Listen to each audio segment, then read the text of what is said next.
everybody. Okay.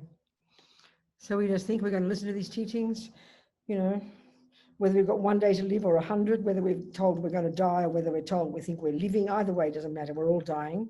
It's not even a joke. It's not even sarcastic. It's a fact, a scientific fact. So we might as well get used to it. This is half the point, So we're going to listen to these teachings so we can become more realistic about impermanence and know that the very nature of our existence is that we're moving towards death. It's just how it is. And of course, the Buddha's view is we come from a previous life and go to the next one. So it makes it a more strategic approach, not just to deal with the fear and die with a nice smile on our face. It's not that. It's more than that. So of course, we're learning all this so we can die well, so we can help others. So we can help others become enlightened. We can help others stop their suffering and continue to get decent human rebirths at least, so they can move along on their path. That's the idea. All right, I think there must be some questions, perhaps from our previous discussion. Mary, any questions in there? Yes, Mary Jo has a question. Please, Mary Jo, go ahead with your question. Good, darling. Talk to me, Mary Jo. I had understood that in Tibet, or maybe in Dharmansala anyway, that people often, when they're dying, they just want a picture of the Dalai Lama where they can see it. And I suppose that is a kind of attachment, but that's okay. Is that right? That's a good point, Mary Jo. I think the key to understanding the question is to understand attachment. So in general, Mary Jo, until we're really highly realized beings, until we've realized emptiness, we're all driven by attachment. That's just the way the universe is, the way Buddha describes it. Do you understand? So in its nature, yes, it is delusional, it's neurotic, and it causes us suffering. But there are ways, the Lamas talk about how, given that we've all got attachment, at least the first level of practice is to at least give up the things we're attached to that are ridiculous and really will cause us suffering, like killing and lying and stealing, like eating too much cake and dropping on 14 boys a day. That'll just cause us real suffering. So that's the first major level of practice, to begin to subdue our body and speech so we can calm the attachment down. But then as we go onto the Bodhisattva path, we can see that we've still got attachment until we're highly realized, but let's use it to our benefit. You see what I'm saying, Mary Jo? So you could even argue we've all got attachment, but let's say, I've got a husband and children and I've got to get a job. Well, at least choose a husband that's not going to abuse me every day. At least choose a husband who's going to be a decent human being who can help me practice. At least, get a job that I can help the world. So in that sense, it's motivated by compassion, but given that I've still got attachment, the attachment is still in there, but it's using it wisely. So it's just the same as when we die. Attachment is gigantic, Mary Jo. It's huge. And to think that you can go beyond it by giving up all the objects, it's just too impossible. So we be skillful. So as Lama Zopa even said, and I said before, one function of attachment is holding on to something. We need to learn to let go of holding on to this life. But if we can look forward to go to a new future life, or we can look at the picture of the Dalai Lama and look at the picture of Lama Zopa, that's not just attachment. Because we want to get another decent human rebirth, and let's say we're Buddhists, and we want to continue being a Buddhist, well, the best way to help yourself continue to be a Buddhist is have images in your mind from looking at pictures of the Buddhas. So it's a very practical reason. And yes, there is attachment there, but it's more than just attachment, because everything we think and do and say leaves a memory in our mind. So I want to be born a Buddhist, Mary Jo. I want to be born and see the Dalai Lama. I want to be around the Lama Zopa Rinpoche again. So I've got to create those causes. Now, if I want to be a murderer next life, I need to be around murderers now. If I want to steal next life, I'm going to be around thieves this life. But I don't want to. I want to be around Buddhas. So I'm going to put into my mind the pictures of the Dalai Lama, the pictures of Lama Zopa, because they leave an imprint in my mind like a picture. That's what I want. So there's a very practical reason for it. Does that make sense? Yes. Good. Thank you. It was a very good question. Thank you very much. So other questions? It's to our advantage, in other words. We'll be skillful. And eventually, Mary Jo, we go beyond all attachment, We're so amazing, but we're not there yet. Any more questions, Mary?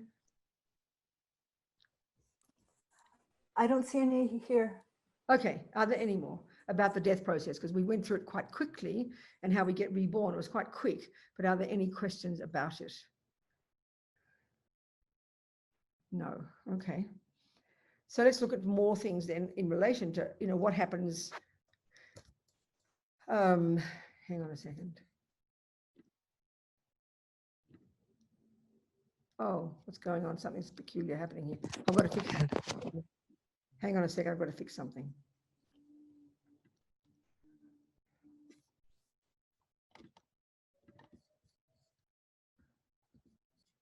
Okay. Now we're ready. Okay. So now, okay, let's get the book again. No, I've lost it. I have to find it again.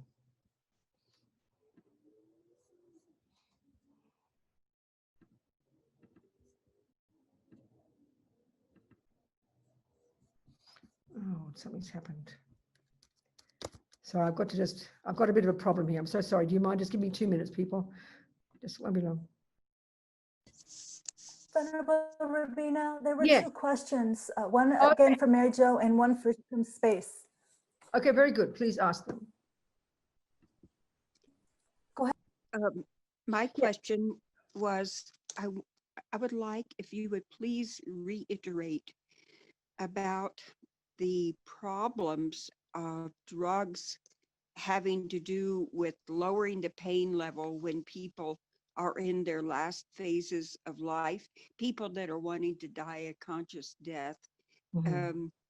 If you could please reiterate that. I think That's a it's really good important. point. Thank you for bringing it up, Mary Jo. I think this is a really good discussion we can have, but just the ways we tend to think about in our world and then looking at the Buddhist approach to it. It's a very good point. So let's discuss all that now. Excellent.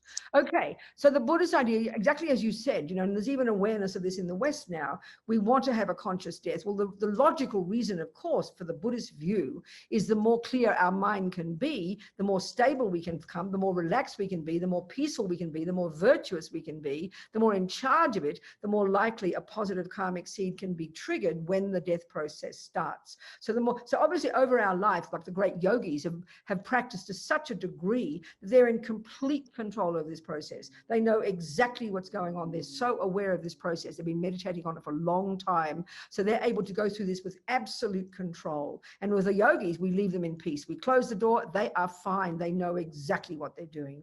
So we can try and practice over our life, doing our sadhana, going through the death process. And I want to talk about that as well. I remember Jane mentioned the sadhanas, the way the practices in the Vajrayana are constructed.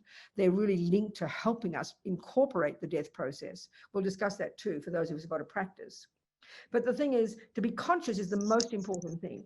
To have the best environment, to have good friends around you, to have your prayers, your lamas, pictures, whatever, so you can be conscious, so you can know what's going on. This is the very best way to die. And of course, we need to practice throughout our life being that way. We've got to be aware. So the thing is, of course, in our world, and I hear all kinds of stories from different people who work in this situation, drugs are we have very sophisticated drugs, and in old people's homes and in sick people, drugs, please correct me if I'm wrong. I'm not trying to be rude, but I really used a lot. And there's a feeling that when the person's, I remember going to one hospital in Florida, one student of Lama Zopa's who'd been the director of one of the centers, who had terrible cancer. And I and another person who we went there to see her. So her family were very Christian and they respected this woman's practice, but not too much. That we said, we went in there, just we had an iPad, her iPad, and we wanted to have her listening to Lama Zopa's prayers. She was really devoted to Rinpoche. So we weren't doing anything she didn't want. Well, the family sort of said, well, we were disturbing her peace. She was unconscious. She was in a coma, and she had, of course, because the cancer was quite awful, she had lots of drugs and she was unconscious. But you could tell also that she was sort of unconscious, but somehow not totally in a coma, but she was kind of vaguely conscious. She sensed from from a long way away, she sensed that we were there. So they wouldn't let us put these prayers. They said we were disturbing her peace. Now, if you looked at her, and you saw it without too much projection, she didn't look like she was peaceful. She was tossing, she was turning, she was gripping things. She didn't look like peaceful at all. And this is the point. The Buddhist view have such an understanding of the mind, in my opinion, that we don't seem to have in the West, excuse me, but it seems like the subtler mind, the mind that dreams, the mind that is experiencing a coma, it's if we're angry and depressed in daily life and we go onto drugs, believe me, your mind suddenly won't turn into some blissful, peaceful mind. Your anger and your pain and your paranoia will be multiplied and even more confusing, because it's like a dream mind. A coma is like a dream mind. You don't know what on earth is going on. You have no clue. And I mean, people come out of their comas and talk about the nightmares they had. Some people might have had interesting experiences too, but that depends. If their mind is very virtuous, then their experiences will also be pleasant. So most people, because they don't look at their minds. So of course, because we don't want them looking like they're crying in pain in the hospital, we don't want them to be in pain. There's no question. So we have these marvelous methods for steadying the pain, for making the pain go away. But you don't make the mind any happier. This is the point. You don't. And that's the Buddhist concern. So our job is, if we can, to keep the person, I mean, it seems to me people have the choice these days. They have an ability to even adjust their own medication, don't they? They're able to adjust it. If they need a bit of painkiller, they can press a thing or something. I'm not sure. But the thing is, it's so important to be conscious if we can. So of course, if the person's physical pain is unbearable and they're crying in agony, you've got to help them, clearly. But that's where, if they were in a coma, then this is where all the more helping them by having prayers on. And because what I've seen from many stories, from many examples of people, even when we're on the operating table after you're supposedly dead, even in your dreams, all this report in that book about people who are completely unconscious on the operating table, having vivid mental experiences called out-of-body experiences. This is your subtle mind. People have incredibly clear dreams. I remember doing a retreat years ago. I had an experience. It was in Dharamsala. We had our nap after lunchtime, which is traditionally in India during the rainy season. But I remember vividly, for about a week or more, having vivid, crystal clear dreams as if I were awake, crystal clear. And then at the same time, I could hear whatever was going on around in the kitchen, the people walking and talking. So my sensory consciousness had stopped, but the subtle mind, when we can be in touch with it, is capable of this. And that's why people having out-of-body experiences while they're on the operating table, they can hear things. It's their subtle mind.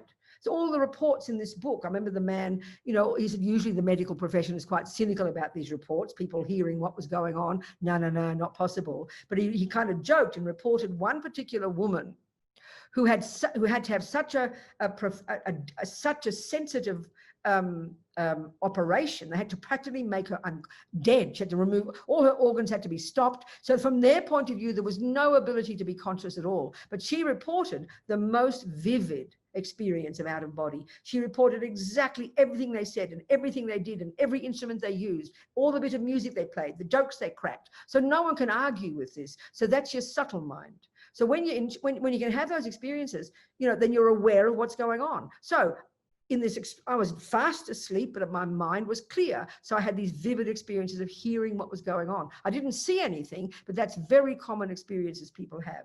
So what I'm getting at is, when the mind is, when you're unconscious because the pain is bad, then people are capable of hearing prayers and things that are playing while you're unconscious. And that is how you can help the mind become peaceful. That is how you can bring blessings to that person's mind. If they're Buddhist, you play mantras, you play prayers, and they can hear them. I mean, I had an experience myself when I visited a dear friend of mine in Sydney. She was, in the ICU in a hospital in Sydney, and she was deeply suffering, deep and the deepest coma, and they didn't even think she'd come out of the coma. So it was a long way from where I was living, like 50 kilometers. So I'd go at night because it was easier to drive then.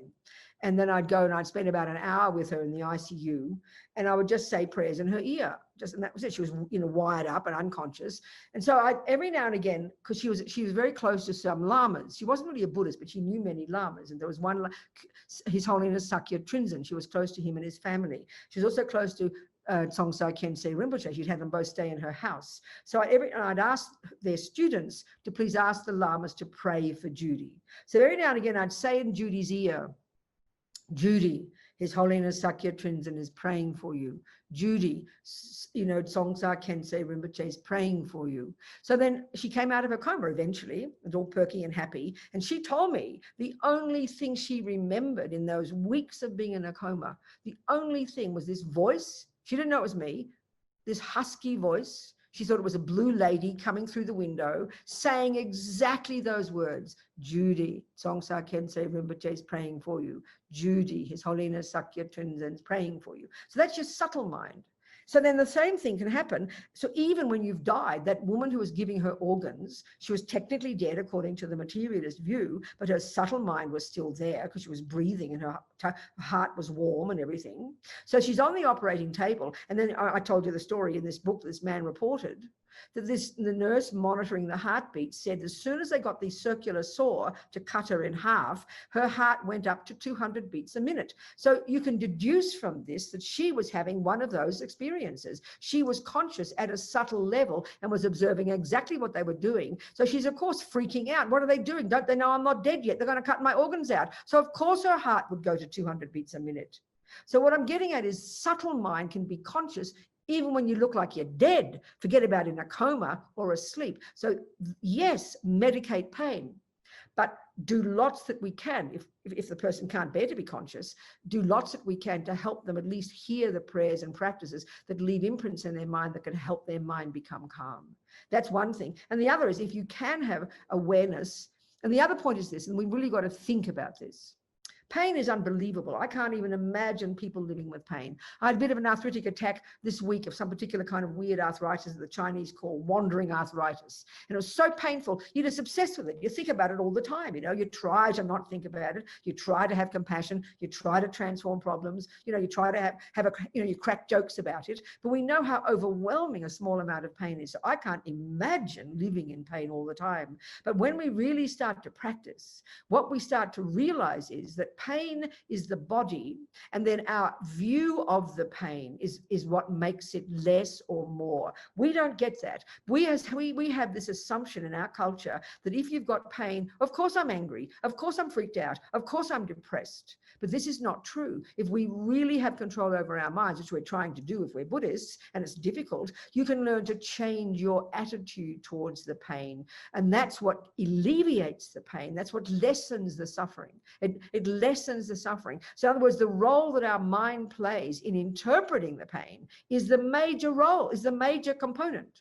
So people who are really good practitioners or really compassionate people, they're able to offer it. They're able to think of the suffering as for the sake of others. Of course, the greatest yogis can do this. I mean, Lama Zopa, when he had a stroke in 2011, and it's like, because he's such a yogi, meditates day and night with such compassion. And so there he was with this severe stroke. And I mean, he was like hilariously funny the whole time. I mean, he was in this Catholic hospital in this little town in Melbourne, 2 hours north of Melbourne, in a city called Bendigo. And these Catholic nurse and Catholic hospital was so moved by this person. And these monks who hung around him day and night, they're all laughing, cracking jokes. Rinpoche wasn't depressed. He wasn't sad. He wasn't upset. In fact, I would suggest it increased his compassion about 4 billion times because he was able to use that experience of taking on himself the suffering of others. This is real for the great practitioners. So when we practice like this, we experience our pain differently. So I'm just saying different things here. So yes, to be conscious is so important. Then yes, the pain, but also if we understand the mind, just because you've medicated pain doesn't mean you've made the mind feel better. No way. That's another job. That's another whole scenario. So let's just thinking about these things, Mary Jo. I mean, was this helpful? Is this is this what you want to hear or something? Mary Jo. Can't hear you, darling. Unmute yourself, sweetheart. Was that useful? Yes, that's very helpful. Thank you. Thank you very much, Mary Jo. It's really good to think about these things, I think. Yes, thank you so much. And that's why, if we are there helping the person, what we tend to do is freak out about the person's pain. We can't even cope. But we've got to be wise about it, know about these things in advance, and then bring some wisdom to the scenario. That's the point, to really, to help, just to be able to help in the best ways we can. It's so important. So what else was there, Mary? Somebody else had a question, darling? Yes, Space, who's Yes, Dave. using Linda. Talk to me, darling. Yes, my dear, talk to me. Yeah, hi. I think this is very helpful, Cool. especially with Venerable Sultram. And Yeah. How is she pass going? all this information down. Yes, fantastic. She's still alive Good. and conscious and breathing harder, and her Okay. spirits are good. That's good. That's so good. She's got to take care of it. That's really important. Yeah. Well, we're 2 hours away, but other people are there That's good. helping for sure. That's wonderful. Um, About the tobacco, I've been involved with Native Americans for decades, and the pipe is really important. And I Yes, think I've heard that's that. that's their way. So if there's some tobacco in there, it's not like people are smoking Pall Malls. Well, I understand. Hmm? So I understand. So you mean that's just an interesting point you're making. I know it's just interesting. All I can do is tell you what the Tibetans would say. You know, the Tibetans would say that tobacco actually is linked to kind of negative spirits. It can be, and tobacco in itself is okay, but it's sort of like they would suggest that it's like offering something to invite negative spirits to be there. So I mean, all I can tell you is what they say. You know what you've heard. I'm not trying to criticize anybody's view. I just have to say what Lama Zopa says in the book. You know, that's all. Sure. Yeah. Different traditions. Different Traditions. Exactly, that's exactly right, Space. Different traditions, yeah, exactly. Anyway, my question is, I have a question. I want to Yes. give my organs, if I have any they want, Yes. because I'm not Yes. that far from 80. Yes. But how do they're going to want to whip in there and take them. That's right. Let So me what do you- read, I'll tell you what, Space, I'm going to read you the chapter on this. It's quite brief, and just give you some food for thought, because this is the thing that I found too. I didn't know, before I started editing this book, I didn't think it through what the actual scenario was when they wired you up, when they take the organs. But then when I started to realize that they've got to keep you breathing and your brain working and your body all warm and toasty, which of course implies in Buddha's view that your mind is definitely still there. And that's where the problem starts with this view. So let me just read you Lama Zopa Rinpoche's chapter. It won't take long, but it's good food for thought. Hang on a second. He's offered their organs. Okay, chapter 22. Chapter 22. All right. Okay. So I discussed this with Rinpoche because he had that same view. Many of the lamas don't know what exactly happened. So I told him about this. So if your loved one dies suddenly, oh no, that's not it. 22. Where are we? That's another one. What to do when your loved one dies suddenly? You know, got to talk about that one as well. So if your loved one dies, okay, where are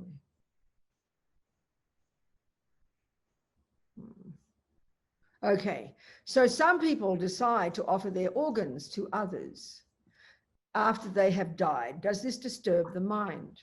Well, it seems that when the person is considered brain dead, the doctors keep the body breathing artificially, and they continue to keep the body breathing when they actually cut out the organs. I question this. The brain may no longer be functioning, but if the person has the karma to breathe, even if artificially, this means they have the karma to be alive. It means their subtle consciousness is still there. So also, as we discussed in chapter 7, even when the breath has stopped and someone has been declared brain dead, people have been known to come back to life, like we talked, you know. This means that the usual definition of death is wrong. And that's the point that I found from reading this book by this American medical journalist. That's the big conflict. People are starting to question their assumptions now. And that's why this one doctor in this business was quoted as saying, I can now say with certainty that consciousness is not a function of the brain. I don't know what it is, but I can say that much. So I think it's really good that people are being forced now to question their assumptions. It's excellent. And that's where over the last 40, 30 years at least, there's an organization called Mind and Life, and you see their website, mindandlife.org, American one, I think, and they've been, spearheading these amazing meetings the last 30, 40 years with the Dalai Lama and all of the Tibetan Buddhists with the best brains in the West in the neuroscience and psychology and so on. And because people have so much respect for the Dalai Lama now, there's so much amazing conversation going on. And he joked one time in Dharamsala that his scientific friends have now created a machine that they plug into the brain, etc., of a yogi who literally is in meditation after they've died. And I want to mention this. I'll talk about this and use examples. But that's not uncommon among the great Tibetan meditators. From the time they've stopped breathing, they can stay in meditation for days and even weeks. So, of course, they're fascinated by this. So they've got these machines, His Holiness said, that they wire into the brain, etc., of these yogis meditating, because they want to see if they can find evidence of the presence of subtle consciousness. But His Holiness Holiness laughed and said he's only got one machine. So when one of his yogis dies down in South India, by the time they get the machine up to Dharamsala, or no, from the Dharamsala down to South India, the guy's left the body. So that he needs more than one machine. So there's so much discussion, which is amazing now, because people are really questioning their assumptions, which is fantastic. And this book was so interesting, this book called The Undead. So anyway, I question this. So then also, as we discussed, people can come back to life. So he says, this means that the usual definition is wrong. And this is what they're finding now. This is a big question that needs to be discussed with learned great meditators. I mean, from the Buddhist point of view, the hospital needs to be careful. Remember when Rinpoche said that? He said it twice. You tell them the hospital needs to be careful. I mean, what can you say? These hospitals aren't going to do anything unless they're Buddhists, but nevertheless. So then, however, if the person is brain dead, which means the gross consciousness has ceased, that means your sensory consciousnesses have ceased. It's like you're fast asleep, you know. They may not feel anything when the organs are cut out. Now, that's the interesting point. Those people during their operation, because they were on anesthetic, they were observing everything, but they didn't feel a thing. It's the same when you're dead. So that woman didn't know this. She's sitting there, thinks she's unconscious, and suddenly she's on the operating table. It must have been like a nightmare for her to be seeing them with a circular saw, and she's not dead yet. So her mind would have freaked out. So the heart going to 200 beats a minute indicated enormous fear arose in her mind. Now, that is not a cool way to die.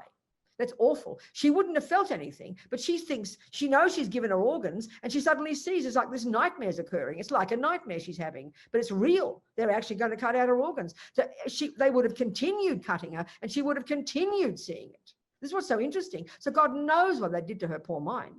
I mean, you can't even imagine the fear that would come. So that's a really interesting concept. It's a really interesting to discuss, you know. So, but most people, either in their operation or getting their organs removed, they're not conscious. They don't see it. So then, as Rinpoche said, not only they don't feel it, they won't know. So their mind won't freak out. But you can't guarantee that people won't see it, you know. It's a really interesting point. I told Rinpoche that story, you know. So it won't matter. Most people, it won't matter because they won't see it. They'll be unconscious indeed. So also, because your loved one as an organ donor died with the thought of benefiting others, and this is the point here, Space, this is what motivates most people, incredible compassion. I think they won't be disturbed when the body is cut and therefore won't be reborn in the lower realms. The subtle consciousness is still there, but because earlier with their gross mind, they dedicated their body, they made charity of their body, which is a virtue. They acquired merit. So the only problem is, all I'm getting at is this, most people won't have an awareness of what's happening once they're on the operating table. And if your motivation is virtuous, then it's a win-win for everybody. But if you're one of the people, Space, who has an experience like that woman, you could be in danger because your mind could freak out and it could change your karma and you could have a rebirth in the lower realms. That's the only danger. That's the danger. Are you seeing the point I'm saying, Space? Can you get the point I'm making? Yes. That's the danger. And you can't guarantee. I mean, you know, I've never had that experience. I had an operation recently and I was fast asleep and woke up all feeling very nice and thinking the anesthetic was lovely. I didn't see anything happening, but I did have that one experience during my meditation, which proves the point.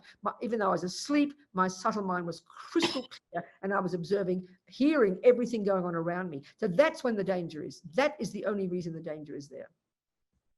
So we can't guarantee we won't have that. That's the point. Right. So and I remember one time one of our friends in North Carolina had a terrible motorcycle accident, a young man, and he had all his organs. He had a totally terrible accident. And then the people would be there during the day, his Buddhist friends saying prayers, and then they would have to be thrown out of the room every 5 minutes because the doctors are coming in and out doing things because they wanted to take his organs like that evening. I remember Lama Zopa heard and he said, can't they leave him for longer? Can't they leave him for longer, you know? So it's interesting. It's just interesting. So your loved one, so this is Rinpoche talking, making charity of their body before they passed away, dedicating for others is the same as if they were alive and they made charity of their body. It's as if they had chosen to offer their life or their limbs to others when they are alive. Many great masters actually did this. Of course, I can't say 100% that there's no worldly concern for everyone who offers their organs, but generally speaking, I think you can say that because there are no expectations, no worldly mind involved, they are really making charity, as there there is no concern about reputation, no thought of power, no thought of getting something. This would be sincere giving, which means the mind is virtuous. And so dying with that virtue, with that motivation, is a fantastic way to die. So there's only danger is if you're conscious with the subtle mind when they cut the organs out. Unless you're, because if you've really trained yourself through your life to know that you won't feel it, then you'll be okay. But most people don't think that, because when you're seeing yourself being cut open, you're going to have fear. Do you understand what I'm saying? Yes. So that's the issue. That's the one issue. So then, and the other thing that's very interesting now, I mean, so many people do this and it's so moving. I know people who've received organs and they're so grateful. But what's interesting, this man, this medical journalist, a very reasonable fellow, he was quite cynical about some of the worst aspects of the business. He said they're quite elitist, it's quite arrogant, they're manipulating people, they're forcing people to give organs. It's really not very ethical. And even I'm heard now in various European countries, these people in this industry have forced the law to change. And now the law is you will give your organs unless you say not to, the other way around. So it's very manipulative. It's very wicked, in my opinion. And it's just arrogant. He was criticizing the arrogance and the elitism, of these people, some people. So it's shown as something so noble, whereas it seems to me if you have the Buddhist view, we've got countless future lives and there's so many ways to make use of your body. And I'm more than happy to give my body to some bunch of young doctors so they can learn anatomy. Good enough, but it's shown as the most noble thing you could possibly do on the planet. And it's just not true. It's helping science. Of course, it's amazing, but we've got to really, our own mind, be careful about it and make wise decisions, that's all. I find it most helpful to think about this. Yes, thank you. Thank you so much for that question. It's a really important point. What else, people? Well, the other point is so interesting here. Also, I asked him, also, this is so interesting. This is something else now. In general, because in all the instructions, so let me now go back to the instructions of generally what to do, different things to do in each of the scenarios when your loved one dies, okay? It's just a summary of all the practices, really. So if your loved one is in hospital when they die, that's the scenario. That's where you can, so he says, ask the hospital to allow as much time as possible. Like I said before, negotiate in advance, even an hour. When Lama Yeshe passed away at 5 o'clock in the morning in 1984, in March, Tibetan New Year, at the Cedars-Sinai Medical Center in Los Angeles, the staff gave us a room to put Lama in while he was in meditation, and he was there all day. So if you can have that, that's fantastic, so good. Now, if not, the other thing is very interesting, this piece. When my friend Trisha died, the nun I mentioned, and Rinpoche was giving instructions what to do. So then he told Yeshe Kado, he checked up and he said, don't cremate her now. Once she passed away, don't cremate her until a certain day, which meant it was 10 days. So what do? You've got to put her in the fridge, you put her in the morgue, So then I thought, well, that's interesting. I'll ask Rinpoche, is that a useful thing to do? Because if you're in the hospital and your loved one dies in hospital and they want that bed immediately, they're going to want you, going to wrap the loved one's body and chuck him and send him off to the mortuary. And then the process happens. But if you can also, I said, well, is it okay to leave the body in the fridge at the hospital? Ask them, because and people told me at morgues, and people told me also in funeral homes, there's always people have to be staying in the fridge for weeks and weeks until the family comes, until some other things happen. So it's nothing unusual. So to negotiate, if you wanted to, instead of taking the body after half an hour and they've only just passed away and their mind could still be there, because they're going to take the body and be rough with it, I mean, sort of gentle but be rough, then you can ask them to put it in the fridge and leave the body in the fridge for 3 days while you go home and you do your various practices and pujas for that 3 days. And then you can get your loved one's body. That's a possibility. He said that. He said that. That's practical, because you've got half an hour if you're lucky. If you've got longer, fantastic. So it's then a question of what you do during that time. So there's all these different practices, a summary of many of the practices Rinpoche has given. You touch things with the holy, you touch the body with objects, you do prayers and meditations, you do practices, all a long list, and they're all in the back. You can do these mantras, you can do those mantras, you can do this one. And each time, when the time has come to move the body, what do you do then? So this is the first thing you do. Whether it's after half an hour, whether it's after 3 days, whether your loved one's at home, whatever it is, you would then check to see if the mind has left the body. And there's a chapter listing various scenarios. So the two main ones I mentioned before is if the liquid comes out through the nose or the organ, that's a sign the mind has gone. But the easiest one is you put your hand, like I said, you put your hand above the heart chakra, and if it's distinctly warm, that means the mind hasn't left yet. If it's cold, the mind has left. So then if the mind hasn't left and you have to give the body and you're not going to put it in the fridge, then what you can do is you tap at the back of the crown chakra, towards the back of the head, very vigorously. You tap there or you pull the hair very strongly there. And they say this could help the consciousness leave through the crown chakra, which means I get a pure land rebirth. I mean, this is how they always say it. It's always important to do that. So that forces the consciousness to leave. And once the consciousness left, then you can do what you like with the body, you know? I mean, in Tibet, one of the types of funerals they have, they call it sky burial. They go up to the mountains, and there's certain people whose job it is. They cut the body up into pieces, all the soft bits and the hard bits, and then all the big vultures are sitting up above there waiting for the sign, and then they come and they eat the lot. So it's very efficient, you know. They eat the whole body. It's a sky burial, they call it. So you can do that if you like. You can feed your body to the dogs, perhaps. I mean, we won't do it in our culture. We'll be shocked. You'll put into prison probably if you did that. Call you a gal or something. So you check the mind. Robina, Yeah. Who's that? before it's Jan. Jan, yes, Jan. What's the question? Yeah. So before you move on, I just wanted to kind of go back and do a couple points of clarification on Yeah, good. organ harvesting and from the medical standpoint. And there has to be no perfusion, no sedation whatsoever to declare brain dead. You cannot have any mind altering substance on board. I understand. Otherwise, Good. they can't. No, I So understand. there's none whatsoever. Okay. So the next point is that, you know, with the heartbeat going at 200, it's really hard to know what that's due to, because there's lots of chemical imbalances, and that can cause that. All I could do there was speculate, Jan, using the Buddhist view and basing it on experience, how people talk about the subtle mind, that could be an interpretation. And that was what Rinpoche was implying. That is a possibility. You know, of course, that's not a consideration in the medical profession. I completely agree. And there could be other things as well. But the heart beating faster is kind of interesting. Yeah, it could have been a chemical thing, but it was an interesting point. So it's just, and that is a danger from the Buddhist point of view. You understand that, don't you? Oh, sure. Well, and it's medically a danger too, because then Why you're is not that? getting organ perfusion, which is the next point. Oh, of, I see. You know, What's that? being able to leave the room for any period of time, because Yeah, once but be able someone to what? Sorry, Jan, I didn't hear that last point, my dear. Be able to what? being able to leave for any period of time, because Leave what? Sorry, leave what? leave the room. So I don't understand. You have to be more clear. I don't understand your point. Leave the room. Well, you were saying that, you know, couldn't they just leave the person in quiet for a little while before they take his organs or Right. her organ? What are you saying?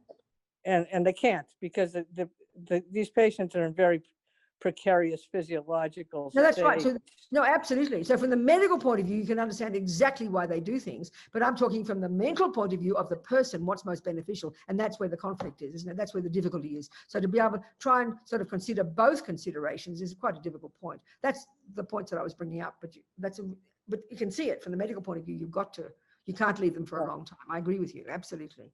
It makes a lot of You know, I have no idea about the book you're quoting. I mean, we're obviously, and I mean, that's why they're making people get brain perfusion scans and not just go with EEGs and stuff. And so there's a lot of delicacy in terms of I'm sure there is. brain death. I'm quite sure there is. I'm quite sure. And The book is called The Undead, and the medical journalist is called Nick Teresi, Teresi. Anyway, it's very interesting. He's a funny fellow, but it was a very interesting book. It was very fascinating, actually. No, these are all important. Huh? Go ahead.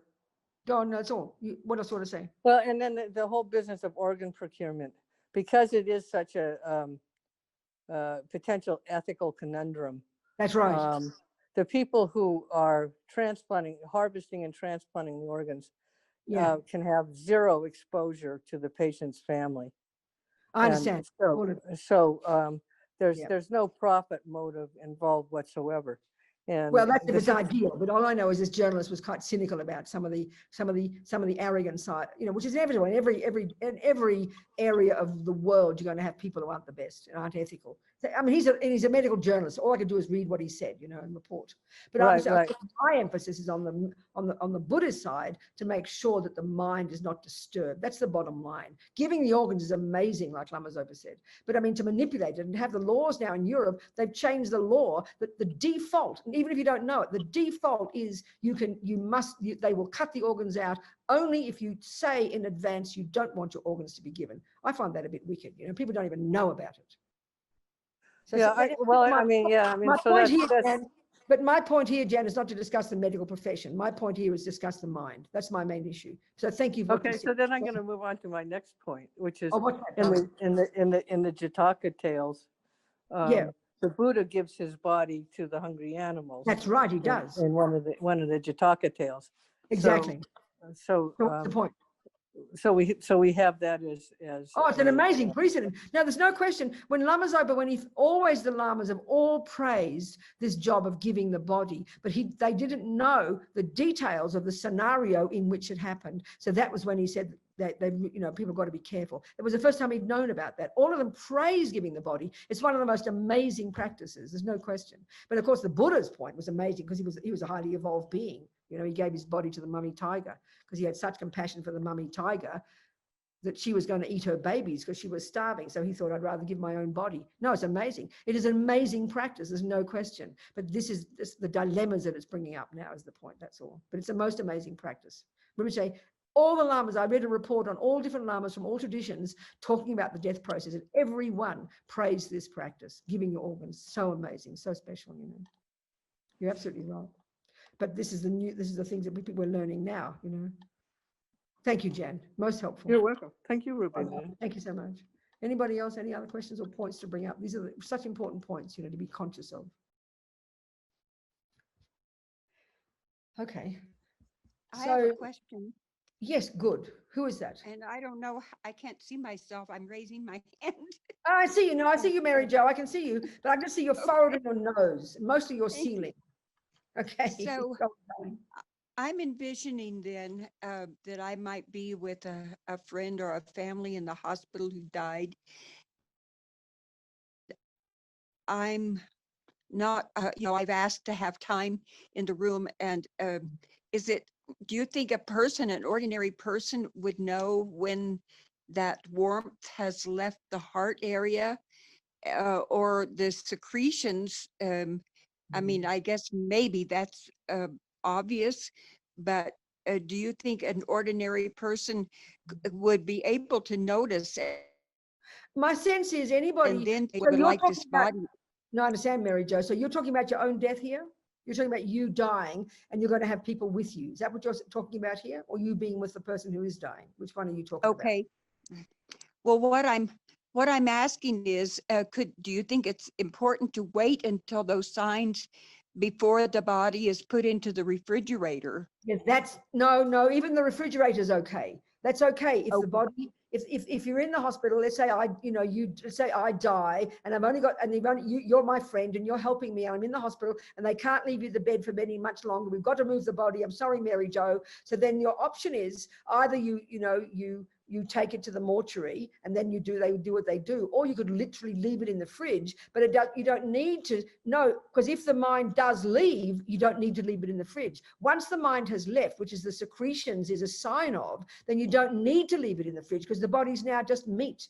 It's only you leave it in the fridge if you still see the mind is still there because there are no secretions, and then you can give time. But if you can check that the mind has gone, then it's okay. Now, I had an experience, Mary Jo, a friend of mine in Santa Cruz, a husband and wife and daughter were all Buddhists, and the husband had a really bad heart, and he got his wife to promise that if he had a heart attack, he knew it would be the end of him. He'd had several, and he knew he wouldn't survive it. So he got her to promise not to call the ambulance. Well, he did have a heart attack, and she panicked, and she called the ambulance. That's what we do, because you don't prepare yourself enough for these things. So they dragged him off to the hospital, and he was all wired up, and we got there, the daughter and me got there at dawn, and it was clear he was not happy being wired up. He had wanted to die peacefully, So we did all the prayers he had asked us to do, and then they unplugged him.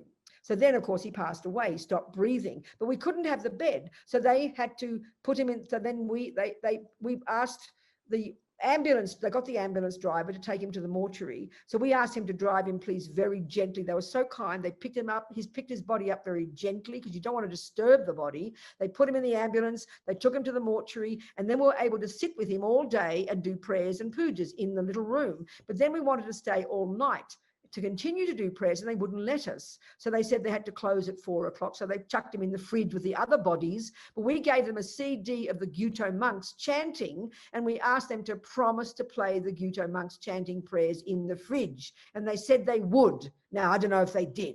So he had prayers all night, and so did the other bodies. That were surprised. They were hearing all the Tibetan monks chanting.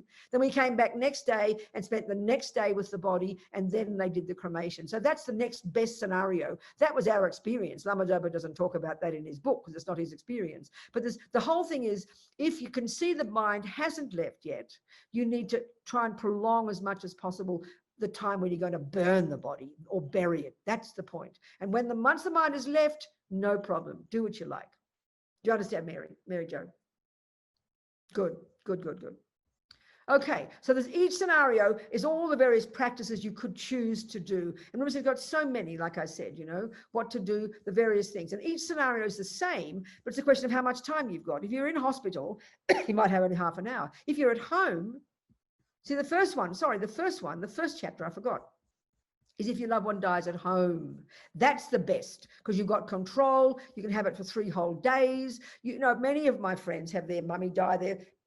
They keep the room like a shrine room. They have people coming and rotating 24 hours a day for the 3 whole days doing prayers and practices. That's what they do in the monasteries. It's very moving, And I know my Catholic grandmother, we used to do that. The nuns would come. My grandma died at home. The nuns came. It was in the 50s, The nuns came. They had prayers. The priest came. We did prayers. It was very similar. It was more relaxed. It wasn't pushed. It wasn't stressed, Because at home is the best scenario, unless you're rich and have got a private room, Then the next one is, what if you got to die in hospital? All the practices are the same. Certain things to do, so touch the body, say prayers, say mantras. All the different practices are variations of the different things. But also traditionally, there's one kind of practice that the Tibetan monasteries do. It's called the recite the 8 prayers to benefit the dead. And so the King of Prayers is one of them. There's a whole series of prayers, and they're all in the book. And this is traditional. So I remember one time, one of my friends, a young woman who worked for me at the prison project, she died in San Francisco, some awful car accident. It seemed very simple, but all her organs basically gave out and she died. She was only 35 or something in the hospital. And the mother was there, the father was there, and they were agonizing about whether to pull the plug because they weren't Buddhist, but they knew that. So anyway, they were deciding, because it was their daughter, their beloved daughter, and she was on life support.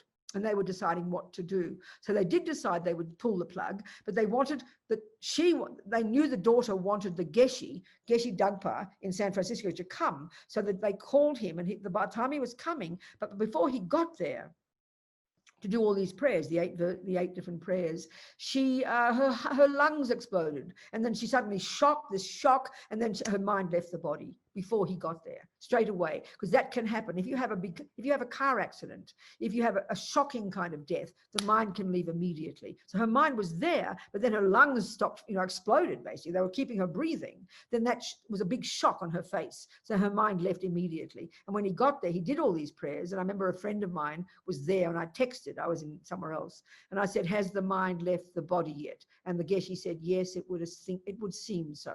So then they can take her body out straight away after that, because the mind has gone, So there's, the various prayers to do. And if you can't do those 8, always the best one to do, they say, is recite the King of Prayers. Most powerful, most marvelous. There's many kinds of practices, all listed here. And then they're all repeated in a variation if your loved one dies in the hospital. You only got half an hour then. Now, the next scenario is if your loved one has offered their organs. We've talked about that. But you do all the same things. You do the same practices as long as you can. So Jan's point, of course, from the medical profession point of view, you've got to be concerned about the organs being viable, So as much as you can kind of combine these two and make everyone happy, that would be perfect.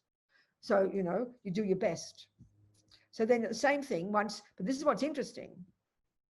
Once then they take the body as much as possible, because of course the point is, you can't stop the heart, you can't stop the machines keeping the body alive when they do the thing. So you have to just hope that it won't be a difficult situation for the poor person, like it would indicate perhaps that woman. I mean, my suggestion of what happened, the heartbeat going to 200, as Jan said, there could be other medical reasons for it. She's right, you know, but this is the danger. That's the one danger. So if you can, so afterwards, and I said to Rinpoche, I asked him in the book, is it possible that after the organs have been cut out, that the mind can still be there? He said, yes, it is possible. It might not disturb the person. So that's why it can be, in general, it is marvelous to give organs. But the only danger, I want to repeat this, the only danger is if you have this, your subtle mind is conscious while they're cutting the organs out, which is what I'm suggesting is the reason the heart went to 200. I'm just suggesting that. Remember, the author cracked a joke when the nurse said this. He said, I wonder what a dead person has to be worried about. You understand? But she's not dead. That's the point. But apart from that, it's marvelous. There's no question. So then even I said, well, even after they've cut, so once you get your body back from the, you know, where they've cut the organs out, is it still possible the mind is there? He said, yes, it's still possible. So that's really very helpful. So then you do all the usual practices, what you do in the previous scenarios. You do the same thing, you know. But certainly if your loved one's going to have their organs taken out and you know, and you don't know if the mind has left, or you think the mind is still there, well, certainly it must be there because they're still breathing and the heart is warm and the heart is beating. So the mind must be there. So I think all the more reason to make sure you get prayers and pujas done at the monasteries for them while the operation is going on to protect their mind. That's really important. Don't just wait until you get the body back. I think we said this in the house, you know, one of the things you can do is you have prayers and pujas done for them. Many of these different prayers and pujas you must do either yourself in that period while they're doing the operation. You must do all these prayers and pujas because that can help certainly. And then when you get the body back, you can still do the usual things, you know, do all the usual things. Check the mind has left the body. And then you do all the checking and everything. And then also there's a thing that the Tibetans do. Rinpoche talks about this a lot. In fact, one of the books he quotes in this book is a book written by a Tibetan for the Tibetan people's benefit to remind them of all their different traditions. Many Tibetans are losing their traditions. So he quotes this book a lot. So one of the things they all do is they consult an astrologer, a Tibetan astrologer. What is the best day to have the cremation? And even they do astrology, what type of rebirth they will get, this kind of thing, you know. So once you're confident the mind has left the body, you could then consult an astrologer. That's in every single scenario, but you wait till the mind has left the body. You don't consult the astrologer until then to see what is, and also often they rely on the astrologer to say what practices are the best to do, that kind of thing, you know. And then you would, after all that's done, then you prepare in each case, you then prepare your loved one's body for the funeral, you know, for the cremation or for the burial. So what if your loved one dies suddenly? This is not uncommon. Car accidents, your loved one drops dead in their soup. They drop dead overnight during their sleep, you know. So the trouble is with this, especially if it's an accident, or you're like my friend, you know, the wife, she freaked out when the husband had the heart attack. You forget, you panic, and you go and call the ambulance. So you've got to keep your wits about you. You've got to know that's a possibility. So of course, you must do what you can to bring the person back to life, do the resuscitation, whatever. But at the same time, the very first thing you'll do if you're going to wait for the ambulance or whatever is you say prayers into their ear. You do all the practices that talk about as much as you can in that period. But that means you've got to be keeping your wits about you, not freak out and panic, you know, because the mind, if they had a heart attack, the mind can, I mean, with my friend Paul, his mind was still there. So if she'd had a sense about her, she would have done prayers into his ear, would have helped him right there, you know, but she didn't. She freaked out. That's what happens. So you do what you can. And even any of the prayers you can do, you do the same scenario, what you can do within that period. But as much as you can, you keep it quiet. I mean, it's not natural if you suddenly got kids screaming and people yelling, Daddy's just had a heart attack. It's going to be the opposite of quiet. But if we can have our wits about us while you're waiting for the doctor or whatever, keep it as quiet as you can. Because everything should be for the benefit of the person who is sick, the benefit of the person who's dying. It's for their sake. And this quietness is so important. Because they're freaking out. For God's sake, they're freaking out already. If they're dead, then fine. If they're gone, too late, okay. And you do the usual practices, whatever you can do. You put mantras on them, you touch them with things, you say certain prayers, you do certain meditations, you do certain mantras, whatever. So then, you know, if they've taken them to the hospital and they die, this is the usual scenario. You check the mind has left the body, you know, you do all these kinds of things. You consult the astrologer if you want to, and you prepare the body for the funeral. The next one is if your loved one has high realizations and is meditating at the time of your death. That is too, of course, among the Tibetans is a very common thing for the great meditators.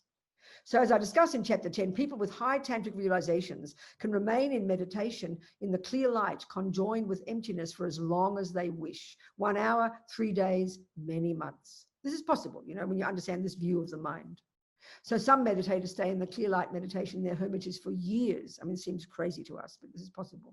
And what are they doing? They're not just spacing out. They're literally unpacking their mind at a subtle level and removing all the delusions so they become a Buddha. That's what they're doing.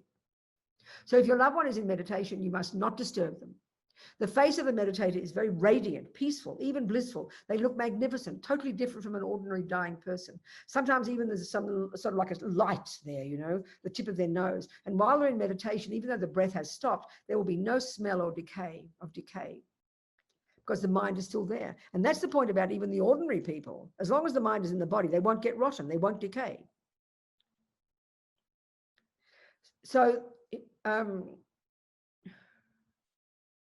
So here, the author of Tibetan Ceremonies of the Dead, that's this Tibetan book, advises that for somebody who is in meditation, you should not consult an astrologer about when to move the body until their meditation is over. There's a risk that the astrologer might recommend moving the body while the mind is still there, and you can't do that. So, however, if the meditation is not over, but for various reasons, such as the country's laws, you have no choice but to move the body. You need to request the meditator to end their meditation. So Geshe Lama Kongtrul at Kopan, he stayed in meditation for 7 days. And then they had to get him to stop the meditation because the flies were getting in his eyes and different things like this, you know. So then you do different practices to do that. You can either ring a bell, there's certain practices they do to ask the meditator to stop meditating. Lama Yeshe the same. Lama Yeshe, Lama talks about it here, Rinpoche talks about it here. In the case of some holy beings, such as Ling Rinpoche and Lama Yeshe, even though their bodies were moved several times, their meditation did not stop and they were not disturbed.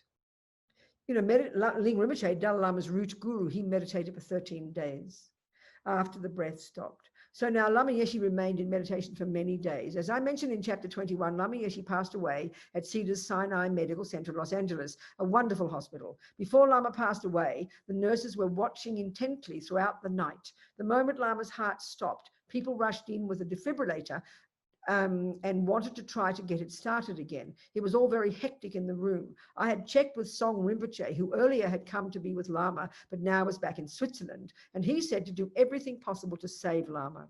The defibrillator is very strong. It pulls the body up violently. Lama opened his eyes for a moment, but then his body fell back down. The doctor then said there was no hope. It was about 5 o'clock in the morning. It was Tibetan New Year, the first day of Tibetan New Year, very auspicious day. This was my first time dealing with someone passing away in the West. I had no experience. Apparently, they usually take the body to the mortuary where they prepare it, but I don't think we needed to do that. That's for ordinary people, not for those who are in the meditation state like Lama. Anyway, Lama remained in meditation in a private room throughout the day. So the hospital were very kind. They let him wheel him very gently to this private room, and Lama Zopa was there and several students, and they were there all day with him doing prayers and practices. So by the late afternoon, we couldn't stay there any longer. So I asked Song Rinpoche what should be done to release Lama from his meditation. So as I mentioned, Rinpoche advised me to play some instruments. He played bells and did 3 prostrations, and then he rang a bell and he requested Lama to stop. I also recited the prayer to be reborn in the Pure Land from the Vajrayogini practice, and I touched Lama's crown, this one. But it's interesting, though, that the mind didn't leave. So, of course, Lama didn't need all this, as he has already achieved the clear light and the illusory body, all the high realizations. Apparently, there was a candle, and one of the students present in the room said that he saw a second flame leap up from the candle. I didn't see this. He doesn't say what that means. They put Lama's holy body in a box, packed it in ice, and took it to a mortuary. The box looked very dirty, and the body was covered by what looked to me like an animal skin. It was probably rubber or something, like the Tibetan nomads would use. The next day, one of the students very slowly drove it for 350 miles north to Lama's center near Boulder Creek, Vajrapani Institute. Then it was kept in the Gompa. And then everybody was announced, and all of us from all over the world, about a couple of hundred of us came from all over the world. I was working for Wisdom at the time. This is 1984 in London. So we all left. We managed to get tickets. Those days you didn't have computers. So we managed to find a travel agent and we got tickets on the Saturday, and we all went there. And the body was in the room for like, in the Gompa for like 4 full days. It was sitting in the room. So when they're preparing Lama's holy body, so we're sitting there for 4 whole days. All the students came. We practice after practice, day after day. Lama's body in this room for 4 days, and it was very. And they often talk about this very sweet smell. It was very sweet. It wasn't decaying at all. It was 5 days since he had passed away, just stopped breathing. But he was meditating the whole time. That was the reason. When they were preparing Lama's body for the burning offering for the puja, Losang, who was who had been one of the Tibetan monks from the first Gelugpa monastery at Bodhanath Stupa in Nepal, and who was familiar with the rituals, reported to Song Rinpoche that even though the body had been lying in the coffin for many days, Lama's limbs were still flexible. It was he who prepared the holy body in the Tibetan way, putting on the self-initiation costume with the crown, the bell, and the vajra, and putting the legs and hands in the right position. He explained to Song Rinpoche that it was only when he moved Lama's legs that the white bodhicitta came out. So he saw it coming out. That means it was only then that his mind left the body. He's been meditating for those 5 days, even though he's been driven up and down the Pacific Highway and all the rest, you know. In other words, it seems that Lama had been in meditation state for at least 5 days, even though the body had been moved many times, from the hospital to the mortuary, the long drive from Los Angeles to Boulder Creek, and then preparing it for the burning offering. Song Rinpoche was very surprised. Actually, Lama had told some students at Tushita Meditation Center in Dharamsala, India, he didn't tell me, that after he passed away, he would stay in meditation for 1 year, and that he wanted the students to come and do Vajrasattva retreat for that year. He had checked in his collection of teachings about what Lamas do when they pass away. He checked a lot. He had already planned to do this. When I asked Song Rinpoche about keeping Lama's body for 1 year, Rinpoche said that in Tibet, only the holy bodies of a few high Lamas would be kept like this. If I were to do this, Rinpoche said, people might complain. You see, in the common view, Lama was not known as a great meditator. He did not have that title. Perhaps I was not strong enough in making it clear. So in the end, we did not keep Lama's body for a year and do the retreat. However, a Vajrasattva retreat was done in many places. Kopan Monastery, for example, held a retreat day and night continuously for 1 year. Perhaps the Ursel Ling Center in Spain held a retreat, and other centers as well. I'm sure these retreats created so much benefit, pacifying the karmic obstacles of the students, enabling us to receive a very beneficial incarnation, Lama Tenzin Ursel Rinpoche, who was born to Spanish parents in 1984. So the body of a meditator will start to smell when the meditation is finished. In other words, when the mind leaves, just like the bodies of ordinary people. On the other hand, no matter how long the meditator's mind remains in the body, days, months, or even years, there may be no smell at all. As with ordinary people, the red and the white drops coming out of the body is a sign that the meditator's mind has left the body. But both drops don't necessarily come out, such as with Lama himself, as well as in the case of Gen Jumpa Wongdu, a friend of Lama's who passed away in Dharamsala straight after. Anyway, that's another story. So many great practitioners become enlightened in the intermediate, some become enlightened while they're in their body, but if they do leave, then some also become enlightened in the intermediate state, or they go to a pure land. Mary Jo, are you okay? Mary Jo, are you all right? What's she doing? Mary Jo, are you okay? Mary Jo. Yes, I am. Just seemed like a lot Thank of you. movement. I wasn't sure what was happening. Yes, thank you. Yes, I was moving. Oh, no problem. No problem. I was hoping you're okay. That's fine. So anyway, many great practitioners become enlightened in the intermediate state, or go to a pure land. Many others reincarnate in human forms again in order to help sentient beings, such as Lama Yeshe did. And for great practitioners such as Lama, they can choose their parents and the environment they will be born into, and the child they become is completely different from normal people. So that's that. So they're the various scenarios. So now, what time is it? 2 o'clock, okay. So then there's a chapter. So the next one is, there's different things for the chapter. There's what to do. Chapter 25 is make sure the mind has left before you move the body. We've talked about that. So check that the mind has left the body. One of the signs, no longer warm at the heart. Another one is the white and red drops leave the body. Another one is the body smelling. Clearly the body smelling means the mind is not there. That's a good sign. Or the flesh does not respond. If you press on the flesh and it doesn't come back again, that's a sign. Or the head moves. I've heard about that. The head can move. That shows the mind has left through the crown chakra. And then you tug at the hair. That's the way to try and make it leave. So then also it says it's possible there could be signs of rigor mortis after the breath has stopped, but before the mind leaves the body. If so, and after having checked using the above methods, you think the mind is still there, it's recommended to make, there's a particular offering you do, there's a certain practice, which is in the back of the book. It's all there for you. So now part 5, what to do after the mind has left the body. So are there any questions, first of all, before we go to the next section? Any questions? I have a question. Yes, Barbara. So if no one is, how important is it that the body not be moved and so forth if no one is doing any prayers or rituals or anything for the person? Is it basically you do that so they have enough time to, if they can, do something themselves? Or No, well, it's probably not likely anybody can do anything themselves unless they're a yogi. Most people are just unconscious. They can't do anything. But even if no one is doing, and normal people and no one's doing any prayers and practices for them, let's say, then there's still the reason for their body to stay as long as possible while the mind is there, so it doesn't disturb them when you move them. Because if you move the body and you chuck it in the ambulance and take it to the mortuary, and the mind is still there, they can move the body. That can be very disturbing, especially again if the subtle mind is conscious, if the subtle mind is seeing what's going on. It'll be very terrifying. So the reason not to touch is so not to disturb the body, not to disturb the mind, and then the mind, at least if it's quiet there, can live in peace, even if no one's doing anything for them. That's the main reason. Yes, do you understand? yes, thank you. Barbara, thanks. What else, people? Any other questions? I have a question. Yes. And I'm Chris from Pennsylvania. Chris, that's right. And, from the point of view of the person dying, as if I'm the person dying, like what would be a good method of rehearsal? Should we just rely on highest yoga tantra practices and be doing that practice over and over as a rehearsal, like a method of rehearsal for when this That's happens? really good point. I want to read from that chapter too for those of us who've got highest yoga tantra initiation. Okay. Really important. If you've got that, that is the best way possible to prepare. It's got everything integrated into it. You incorporate the dissolution of the deity into you. You combine it with the death process. It's an absolutely perfect way to prepare. And all the sadhanas are constructed exactly for that benefit. So if you haven't got that, any practice you do have, you live in your, but the crucial one too is you live in your vows. You keep your lay vows, you keep your bodhisattva vows, you keep your tantric vows.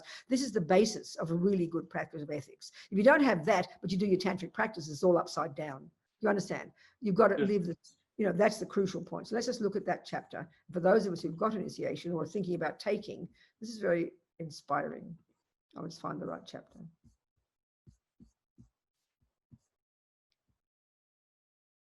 Death is what the yogis have been waiting for. What an amazing statement, isn't it?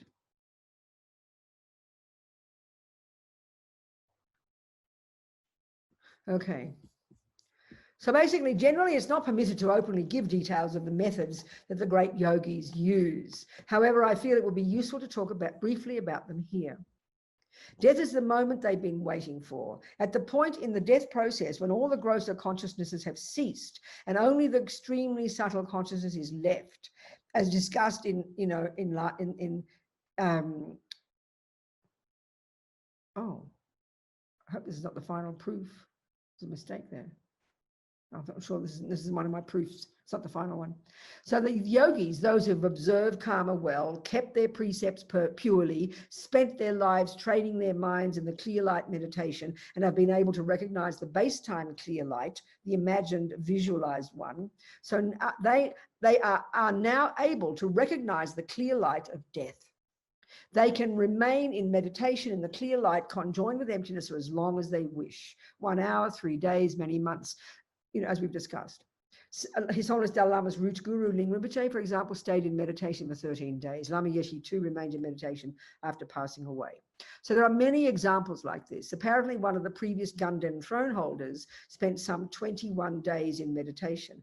I remember at Buxa, where they first went when they were refugees in northern India, when we escaped from Tibet, there was a Sera monastery monk in the same house that I lived in, a very simple monk who spent many days in meditation after passing away. It seems that the great 8th century Bodhisattva Shantideva spent something like 30 years in meditation. Sounds hilarious to us, after he passed away. At Kopan Monastery, I found among Lama's things a note that referred to a text in which this is written. So by concentrating in this subtlest state without distraction, the clear light mind, some practitioners achieve enlightenment at this time. They actually realize the three bodies, or the kayas of a Buddha. They transform ordinary death into the wisdom body, Dharmakaya, ordinary intermediate state into the enjoyment body, the Sambhogakaya, and ordinary rebirth into the emanation body, Nimanakaya. Some practitioners, like Lama Tsongkhapa, achieved enlightenment in the intermediate state. So many Tibetan Lamas have passed away in meditation since Tibetans first came to India as exiles in 1959. For those whose lives ended in Indian hospitals, it was difficult to receive permission to leave the body alone for a while. Ordinary Indians never believed that such a thing as meditating while passing away was possible because they had never seen it happen. This usual concept was that the moment a person died, the body should be taken out and burned before it began to smell.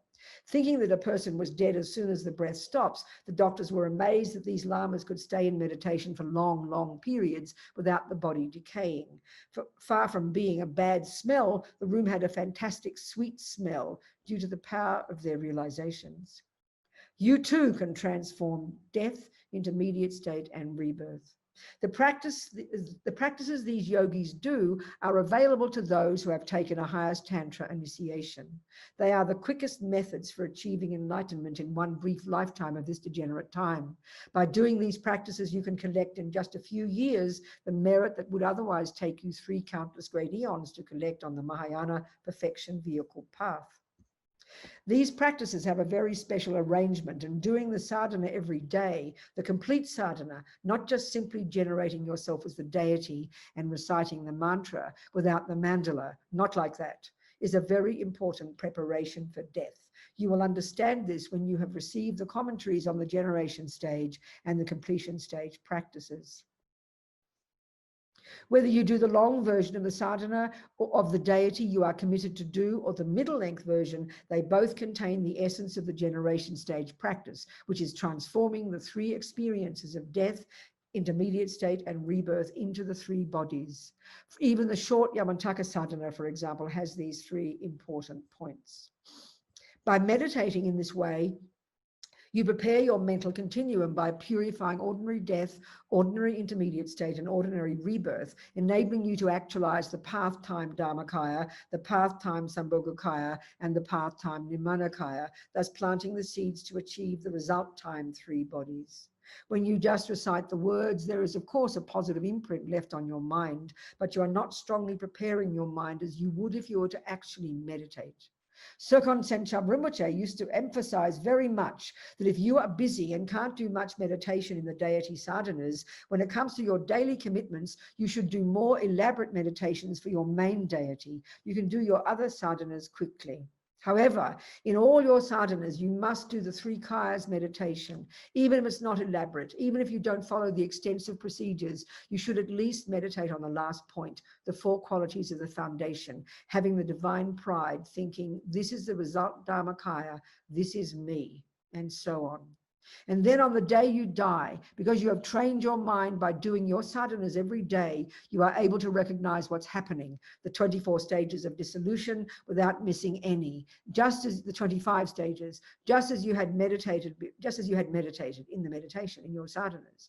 Because your mind is well trained, you are able to recognize the clear light. And during the intermediate stage and at the time of birth as well, you'll be able to meditate on, to visualize the deity. Practicing the highest tantra path like this, using death as a quick path to enlightenment, is incredible. It is the quickest way to purify the defilements, the dualistic view. In other words, having prepared during the generation stage, on the basis of that realization, you then actualize the path-time Dharmakaya, Sambhogakaya, and Nimanakaya on the completion stage, actually ceasing the intellectually acquired defilements and the simultaneously born defilements. Eventually, you cut even the subtle defilements, the dualistic view, and in that moment achieve the result time 3 bodies, enlightenment. This is how you can enjoy death by using the tantric path, the quickest way to achieve enlightenment. So there's your answer, Chris. Okay. Thank you. Good. Thank you. All right. Any questions, people? Venerable Robina, there was a question in the chat box, if I may read it. Yes, please. First of all, it's about Tantra, and I wanted everyone to know that Venerable Robina has kindly agreed to teach Intro to Tantra beginning January 4th, Discovering Buddhism's Intro to Tantra module. So we can get some extra support for that. The question, Venerable Robina, is, Venerable Robina, could you please talk briefly about Tantra and what it means? How and when do you get tantric initiations or practice? Okay. Okay. So we've got this package of the Dharma, the Lam Rim, junior school, high school, university, postgraduate. It's the entire path from A to Z to Buddhahood. That's it. Very clear. Let me blow my nose, excuse me.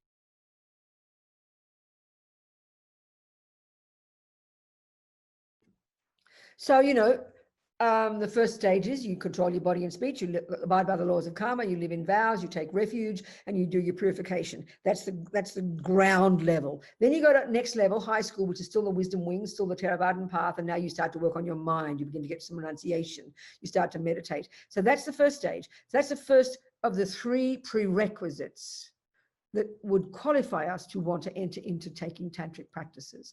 That's the first prerequisite, and it's called to get some renunciation. You want to give up suffering and its causes. That's junior school and high school. That's the first level. The next prerequisite is an appreciation of and a respect for bodhicitta.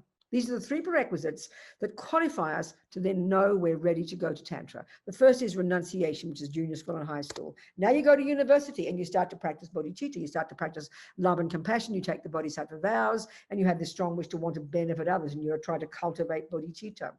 And then the third one, and then you go to the next level, you do the 4 opponent powers, and you get some wisdom as well, because you start to, sorry, not the 4 opponent powers, the 6 perfections, then you start to want to realize emptiness as well. And then now these are the 3 principal aspects of the path.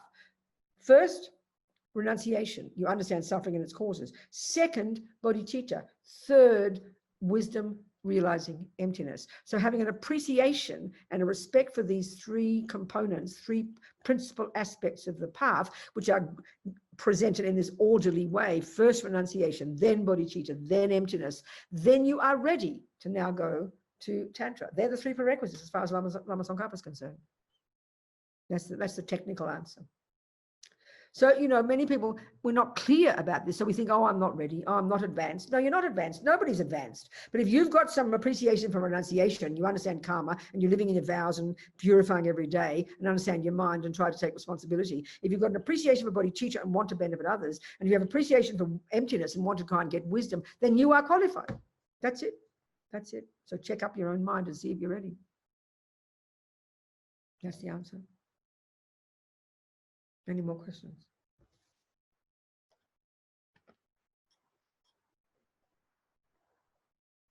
No, nothing more, Mary?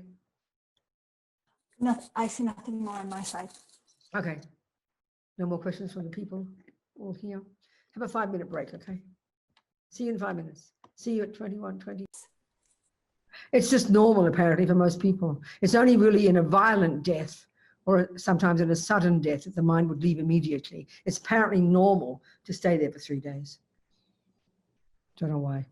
That's the experience. Yeah. Venerable, Yes. Barbara, yes. you mentioned you were, last night you mentioned you were going to talk about purification, what to do each day. Are you going to? Oh, okay. Okay, I see. What was I saying? No, I mean, yeah, what I was talking about was a practical life of a Buddhist, a person who begins on the Buddhist path. The first level is you learn to, once you've formally taken refuge, if you choose to, you rely upon the Buddha, and then you live in your 5 lay vows. That's the very starting point of a Buddhist practice. And including that is then, of course, the practice of purifying. So first of all, the very first level, entry level, junior school, grade 1 practice, most urgent, as Lama Zopa says, is you refrain from creating more suffering causes, which means you stop killing, stop lying, stop stealing, because they're the practices that harm others, which then ripen as our own suffering. So the very first level of practice, because the whole first level of practice is for our own benefit, is to stop harming others. Then you also would add to your practice purification. So you not only stop sowing more weeds. You've got to now start putting atomic bombs under the weeds you've already planted that haven't yet ripened. And that's the purification practice. I mean, Lama Zopa says we're insane not to do that every day, you know. That's a really basic practice. And especially, I mean, it's formalized in a particular way, certainly in the Tibetan Buddhist practice over the centuries. All of this is coming from India, of course, and the Vajrasattva is coming, and the purification practice is a mixture of the sutra practice and the tantra practices. So it's a very powerful practical practice. And again, the more we understand, this is where this confidence comes from, the more we attempt to live our lives using the law of karma as the basis of the way we live our lives, our very basis for our choices and what we think and do and say every day. That's the background. That's the background of being a Buddhist, you know. That's why for many people in different countries and different traditions don't talk much about karma. Some people don't even talk about it at all. But the bigger picture in Buddhism, if you've got the big picture of what Buddha is saying, Buddhism without karma is like just, it's only got one leg. It's only got certain aspects. There's no real logic to all of it. The whole thing of the mind being beginningless and endless, and the whole thing of every single one of us creates our own reality, is the basis of being a Buddhist, is the meaning behind being a Buddhist. And the goal is to get rid of all the negative karma from the mind and develop all the positive so we can become this Buddha that he says he's found that everyone has the potential to become. So that's the broad aspect. So then purification is huge. It's a very vital practice at the end of every day. Why? Because you don't want negative seeds to stay in your mind. Why? Because you don't want future suffering. Why? Because we create our suffering and create our happiness. So that's the basis for it. That's the reasoning behind it. It's the framework. So first of all, not only to stop doing more negative actions, which will ripen as future suffering, but make sure you put atomic bombs under the seeds we've already planted in countless past lives before they ripen. That's the whole plan, purification. So that in that way, you kind of clear up the space in your garden by pulling out all the weeds and not growing more weeds. You now have the space to grow the flowers, which is now to create virtue and to become kind and loving and compassionate and wise. So purification is a huge kind of part of our practice, kind of uncluttering the ground so the positive seeds can grow. If our ground is cluttered by the negative seeds, there's no space for any wisdom to grow, you know. It's very powerful meaning psychologically. So the purification practice essentially has got 4 steps. The 4 R's is a good way to remember them. First is you regret, you acknowledge, and you acknowledge I did this and I did that and I did this, and how foolish I was. I didn't realize when I did those things based on my ignorance that I was going to cause myself future suffering. So I regret them for the depths of my heart because I do not want future suffering. It's got nothing to do with guilt. We tend to have guilt. We look in the past and we say, I did this and I did that, and then we conclude I'm a bad person. That's a disaster. We have to change that actively into, I did do this and I did do that, but now what can I do about it? Because there's no karma that's set in stone. There's no karma we can't change. There's no negativity we can't purify, because we've all got the potential to become a Buddha, all got the potential to be virtuous and clear and wise. This is Buddha's experience. So the first step is you regret. You acknowledge, I did do this and I did do that. But our tendency seems to be either blame, yes, I did do it, but it's his fault. Or guilt, I did do it and I'm a bad person. Or the ridiculous one, denial. No, I didn't do that. No, that's not, I didn't do that. Because we can't bear, with ego, we run to guilt and blame. That's the nature of the dualistic ego. It's a function of ego grasping to automatically think either someone else's fault or I'm the fault. We exaggerate both. They're neither valid, you know.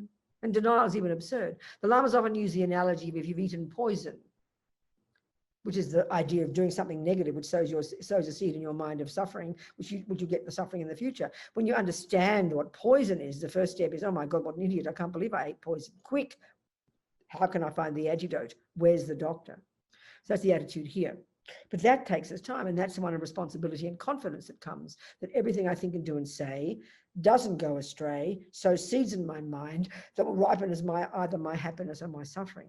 But often when we talk about karma, we get obsessed only with the negativity. We just think about the bad things. But we are endlessly doing good things, and we have so much fruit of so much virtue from past lives. The fact that we can even have a decent human body. We can't even imagine how much virtue we must have created just to get a human life. The fact that we can get a reasonable home and have a mattress to sleep on and food in the fridge and money in the bank and some friends, it's like a miracle if we look at the suffering of some lives on this planet. Like a miracle. This is all due to our past karma. We created this. It's not just some gift. It's not just accidental. So to really think about karma in terms of the good things is incredibly empowering. And then it's not so easy, not so difficult to then own the rubbish, you know. But if we only think of the bad stuff all the time, we get very depressed. So we don't really hear karma properly. So regretting the rubbish. And then the next step is, whom can I turn to? Well, Buddha's our doctor, you know. If I'm a Christian, I'll turn to God, who is my creator. So then I must ask God to forgive me. That's what purification is in the Christian view. That is not purification here. Buddha would forgive you. He's a nice person, but it's not his job to forgive you. Your job is to fix yourself. He's your doctor. You rely upon your doctor. You don't go to your doctor when you've got, you know, and you're eating too much sugar. You don't go to your doctor and apologize for eating sugar and beg her to forgive you so you don't get diabetes. That's silly. She'll give you a method. You take the medicine. She gives you the medicine. She's the one you rely upon, but you do the work. Same here with the Buddha. He's like our doctor. So the second step is, whom can I turn to? The Buddha. So you visualize, you know, we do this practice, you know, you visualize above your crown, the Buddha in this particular form from Tantra called Vajrasattva. And then the second part of reliance, the second step is now you have compassion for those you've harmed. This is so clear. The first one is compassion for yourself. We often think regret is like, I'm either a bad person or I regret because I've harmed people and I feel sorry for them. No, the first step has to be you have to have compassion for yourself. We miss this step in the West a lot. We've got to have compassion for ourselves, which is what regret is. I did this and I did that and I did this and I've polluted my own mind. I'm going to have future suffering. And guess what, you know, Robina, I don't want suffering. I am sick of suffering. That's regret. Very wholesome, very self-respectful. Then compassion for others. Now look at the ones we've harmed. The baby I aborted when I was 23, the ants you've killed, the rats you've killed, the boyfriend you cheated on, whatever, or the boyfriend you killed, whatever, you know, just talking. And then, of course, this life, you think of all the things you don't remember, but you know you've sown the seeds. And then you think of everything you've ever done since past lives. I mean, since infinite past lives, you regret from the depths of your heart, because I do not want future suffering. This is regret. Then you have compassion for all the beings you've harmed. And then if you're brave enough, you can have compassion for those who've harmed you. This is tough. If you're ready for that, if you can. And why would you have compassion for a person who harms you? Because they will suffer in the future. Just like you're suffering now at their hands because of what you did. They will suffer in the future because of what they did. Because we all create our own suffering. We all create our own happiness. We're the boss. Third step is you do the practice, the remedy. So there's this particular practice we do, where you visualize, you know, the Buddha, and you visualize nectar coming and you say the mantra. And these Sanskrit mantras are said to be super powerful. Super powerful. They purify, even just the reciting of these mantras. Because sound, I said before, sound is, mantra is sound. And sound, our mind, you know, the sound is the wind energy. Sound is the wind, the prana. And the mind is connected to that. So every time you do something with your mind that's virtuous, you purify the winds. And you purify your mind. So you purify your negative karma. And then so then anger, for example, and killing and harming pollute our mind and pollute those winds and create future suffering. It's a logical thing. And even create the environmental result. So this practice of saying the mantra and visualizing, and it's the power of our mind that is what does purification. It's nothing else. Buddha doesn't purify us. We purify us. So as Lama Yeshe said, you know, we create negativity with the mind. So we purify it by creating positivity with the mind.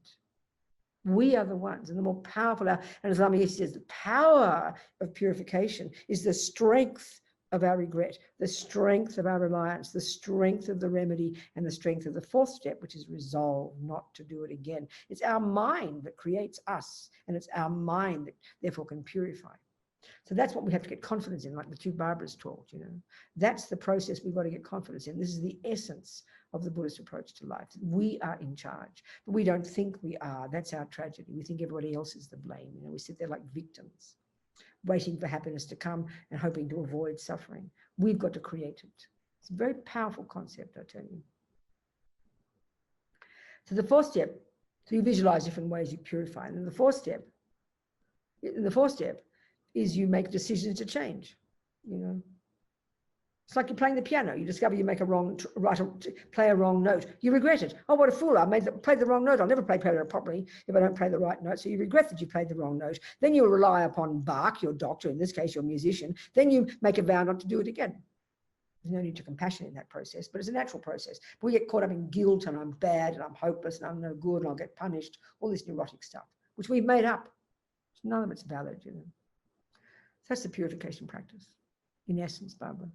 Okay. But you've heard this before. When you were talking about doing mantra during the remedy part, Yes. was that like a Vajrasattva or what? Vajrasattva mantra is the one that typically all the lamas use because it's particularly related to emptiness. And when we've realized emptiness is when we really purify everything. That's when we cut the root of everything. So all the lamas praise any of the practices where you use the Buddhas and you visualize the Buddha because they're enlightened beings, and you use the sound, which is really the sound manifestation of the same energy of that Buddha. And because it's the Sanskrit sounds and the sounds purify your body, they have great power. So that's the classic one we do. Yes, that's right. Thank you. Good. So I saw that Victor had a question. Mary, in the chat. Yes, Victor's question is there any significance in how we dress as in attire the deceased after death? Does it affect the person's next?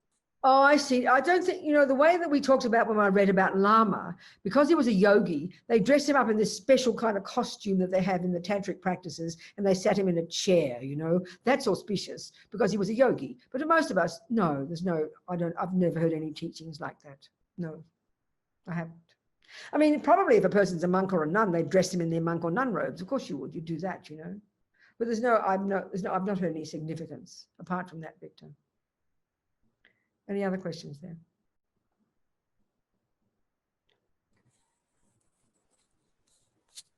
I do not see any more questions in the chat box. Questions, Right. anyone? Okay. So why don't we talk about some more then? Some more. We've got tomorrow still. We can go over things tomorrow. But now we've got the practices to do after the mind has left the body. But the next one would be, you know, the funeral thing. They don't really have a thing in Tibetans. They don't have a thing called a funeral. But, you know, they have prayers and practices all the time, you know, actually. So here, the funeral, what we could say would be this. One important point that now, this is the next bit, this is all different practices. So make sure that if the mind has left the body. Now, part 5, what to do after the mind has left. So there's what to do the weeks and months before. There's what to do the hours before. There's what to do when the breath stops. Then there's what to do the next 3 days until the mind stops. And then there's what to do when the mind leaves. There's different stages, you know. So now, how to prepare your loved one's body for cremation or burial. So get some sesame oil. This next practice, this particular practice is where you sprinkle blessed seeds, water, and so forth on your loved one's body. This is practice number 77. There are 87 altogether. So you get some sesame or mustard seeds, say, or talcum powder or water or perfume or something that you can easily sprinkle. Now recite the Namgyalma mantra, as a particular mantra, it's in the back, 21 times.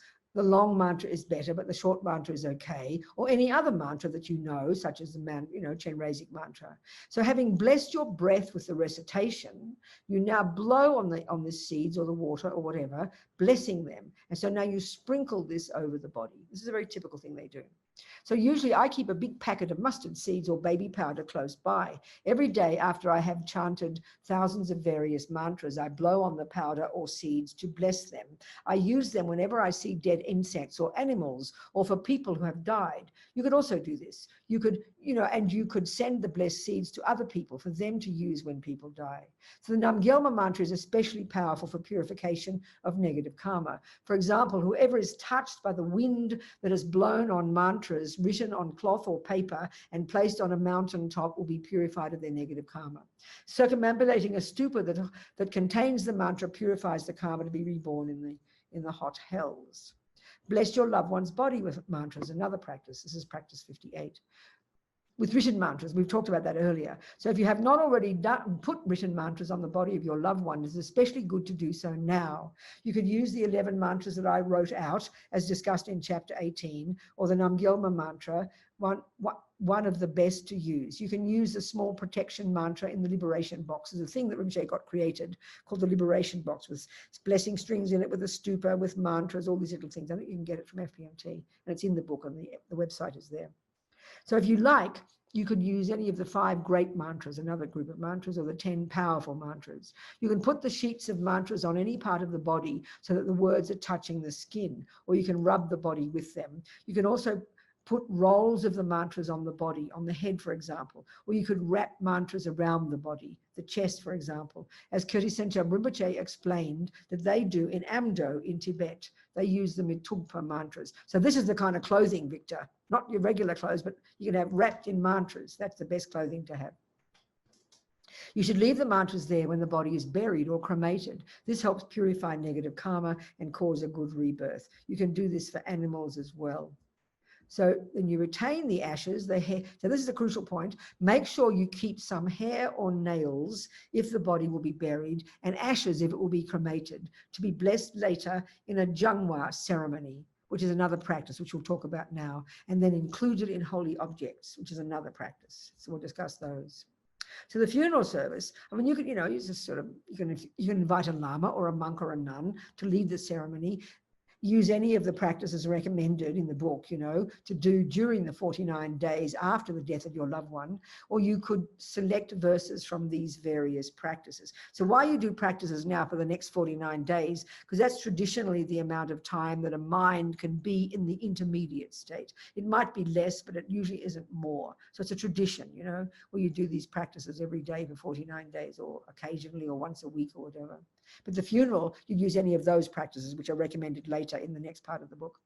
You could start with the motivation at the funeral and then talk about impermanence. And that's the point. You see, I know that in the West, the main purpose, it seems to be, of funerals is to rejoice in the life of the person, which is fantastic, amazing. Nothing wrong with that. But the bigger point for the Buddhist one is the teaching of impermanence, because guess what, folks? As one Lama in a particular poetic text about death says at the end of every verse, that will happen to me. So this is the real one about thinking about death in the beginning. We see that every day people are dying. You know, this is right at the beginning of your practice. We see that people die, but it's very distant from us. It's strangers. It's other people in other countries. It doesn't touch us much. Then it gets closer to home and our people die, our country. But then it gets really close to home and our beloveds die, and we really break our hearts. But we still don't get the point. The real learning from all of that is, yes, have compassion. Yes, but then you say to yourself, that will happen to me. The learning is that it will happen to me. That's when you start to practice. Just to think, yeah, people die, it's too remote, but I will die. There they are right there in front of me showing that I will die. When you think that'll happen to me, then you really get the wake-up call. Then you really start to transform your life. And as we were talking to John yesterday, you integrate this impermanence into your life. You realize in your mind your impermanence, so you won't waste your life. That's the point. So the point then of a funeral would also be to talk about impermanence. This is going to happen to all of us. Not to be depressed about it, but I mean, often we make funerals very lovely, but it's not much learning from it, you know, because we are going to die. That's the main point, to really stress. So you use whatever structure for the ceremony that suits your culture, including prayers and teachings. So you can also make offerings. You could certainly set up an altar with pictures of your loved one's guru and statues of the Buddhas, and you could make extensive offerings. Everyone could participate. As I mentioned in chapter 29, you could use candles or butter lamps or electric lights, and you could make other offerings such as water bowls. So you make lots of offerings. It's very auspicious to the Buddhas, you know, not to the dying person. Then you do different practices. You could recite the Medicine Buddha names. You could recite the Medicine Buddha mantra. You could do the Medicine Buddha practice, which we're doing tonight at 5 o'clock. I'm not going to be having any time today, Mary. Then you do the King of Prayers, one of the most well-known practices. It takes about 15 minutes. A beautiful bodhisattva prayer. It's amazing. So you remember, as I said in chapter 26, if your loved one's going to be cremated, don't forget to keep some ashes, or some hair or nails if the body will be buried. You can have them blessed. So now, and then we talked about Lama's funeral.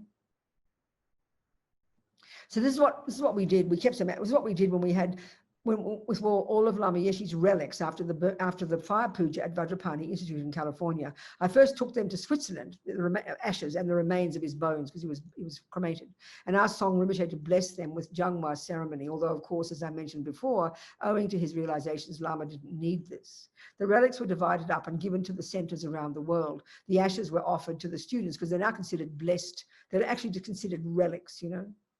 I don't know if you've read about or heard about, but there's been a book published, and it's for many, many years, 15 years, Lama Zopa had different students of his going around with all these holy relics of the Buddha, different relics from different of the holy great beings over the centuries. And I helped Victoria edit the book, and I was blown out. I'd never thought much about relics. It absolutely blew my mind, the stories from different people. The book is called The Power of Holy Relics. I really recommend you get it. It's unbelievable. All the profit goes to Lama Zopa, with these beautiful pictures and incredible stories from individuals. It blew my mind, the power of relics. I'd never heard anything like it, I promise you. I've been a Buddhist all these years. I never thought about it. Unbelievable. You have the Catholics have the same, you know, but it's absolutely amazing. These relics, these little relics, and they'd set these relics up. There's about 100 stories in it. It's unbelievably powerful, the way it touched people's minds, it moved people. Absolutely extraordinary. The book, there's a website, you can buy it on the website. It's called The Power of Holy Relics. It blows your mind. It's such a beautiful book as well. Beautiful pictures in it. So relics is like it's a blessed substance, so powerful. So the relics were then divided up and given to the centers around the world, and the ashes were offered to the students. And they made tsatsars. So we're going to discuss that as one of the practices. One of the things you can do once you bless the ashes, and I'm going to describe that practice, then you bless them and it becomes holy. And then you put them, you have them made, another practice, into little images of the Buddha or little stupas or statues. And then it becomes worthwhile. I mean, Rinpoche talks about it in a minute. So the ceremony we had for Lama was the Yamantaka fire offering. Students came from everywhere. Geshe Sopa, it was when I came. I went to that in Vajrapani. Geshe Sopa came from Wisconsin, and Geshe Timli, one of Lama Yeshe's brothers, came from Australia. So I invited Song Rinpoche to come again from Switzerland. So before the burning offering puja, we did many days of practices. We did all day, I tell you, it was exhausting, including the Haruka body mandala and self-initiation, Vajrayogini, Kuru Puja. We all offered the Vajrasattva Tsog, written by Lama, with prostrations to the 35 Buddhas. And then we did these practices, not for Lama's sake, but for our own. Finally, we were ready to offer Lama's holy body to the fire. A special cremation stupa was built according to Song Rinpoche's design. Lama was dressed in the costume of self-initiation, put upright on a chair, tied securely, then carried to the site and placed in the stupa. Rinpoche himself did a lot of work with his own hands, putting in the bricks, putting the firewood around Lama's holy body in the lower part of the stupa, and then helping to build up the top part and making the holes for offering the ingredients of the fire puja. And this puja lasted for several hours. It's a very typical thing. Everything went so well. That's it. It's sort of, you want more to hear, but that's all there is. So anyway, the next one, how to bless your loved one's ashes and include them in holy objects, which is what we're talking about. So this next practice, practice 78, is you bless them with this practice called jangwa. It's not in the book because it's very long, and people could do it, but it's much better to get a qualified monastery or a lama to do it who really knows what they're doing. It's important. So basically, you take the ashes or the bones or the hair of your layers of your loved one, and you get them blessed, and they literally become holy objects. That's how Rinpoche talks. So as soon as the funeral service is possible, you should organize a jangwa practice, during which the Buddha's wisdom is invoked into the remains, thus purifying and blessing them. As I mentioned, you only need a small amount of ashes or bones or hair or nails. Keeping the ashes of your loved one that haven't been blessed has no benefit for the dead or the living. Whereas, as Kyrti Sencham Rinpoche said, now that the ashes are purified and blessed with this practice called jangwa, they are actual relics or holy objects. Even if the person died with non-virtuous thoughts, which usually means it's definite to be born in the lower realms, and they are in the intermediate state, this is one of the practices you can do to reverse the process. You can help them change direction and receive a human body instead, and even go to the Pure Lands by relying on jangwa. They're on their way to the lower realms, but because of the power of the Vajrayana, the power of the Buddha's words, and the power of the meditation of the Lama and the person who does the practice, suddenly the person changes their direction. Then you can dedicate to your loved one all of the merits created by doing the blessing, praying that their negative karma is purified and that they receive a perfect human rebirth or rebirth in a pure land, meet the perfectly qualified virtuous friend, hear the holy Dharma, and quickly achieve full enlightenment. It's best to have somebody do it that's qualified. You can do it yourself, but it's much better. So then you get, with these ashes, you then make, you make these tsatsar, it's called, these little bas-relief images of the Buddha, very small, or you can make statues or stupas, and you mix with the plaster these ashes, and then it becomes this holy object. I remember a friend of mine in Perth whose son died, a young man, 45, and it was devastating for her and for the wife, the young wife and children. It was just devastating. So they had his ashes on the mantelpiece, and you don't want to let go of them, but it's just because you're so full of pain, you know. And I said to her, well, you know, it's marvelous if you get the ashes, get them blessed, and then make tsatsars, and you give to the family, each one, have a little statue, a little image of the Buddha, and it's such a beautiful piece of art anyway, and it's your loved one's ashes in there. It makes it much more upbeat and much more warming to have instead of just a canister of ashes, you know. And it's also a great blessing for the loved one and great blessing for everybody. So special. So once you've made these, you know, you can do that, put them in statues and stupas. It makes it so beneficial. But also, now you can do even more to benefit your loved one. Having blessed the ashes with Jangwa, you now include them in these holy objects, like I said. So some people say that you shouldn't put ordinary people's ashes in holy objects. But as I said, by doing the practice of Jangwa, the wisdom of the Buddhas has been invoked into them, thus purifying and blessing them. This is also stated. Anyway, including the blessed ashes in a satsas or other holy objects creates inconceivable merit for your loved one and also for you.